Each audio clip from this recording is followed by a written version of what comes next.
P is the brother of Q. P is a brother of Q. And Q is the daughter of R. Q అనే ఆవిడ daughter of R.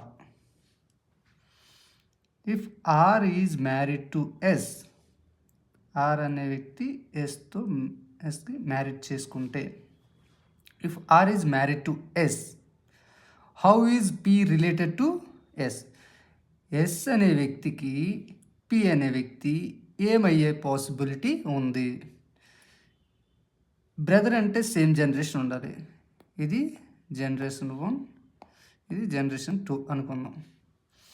So బ్రదరా అయ్యే chance లేదు. సన్నపు కొంచెం పక్కన పడదు. Nephew అయ్యే chances లేదు. ఫాదర్ అయితే పైన ఉండాలి. సో అయ్యే ఛాన్స్ లేదు. ఆన్సర్ ఏంటి? సన్.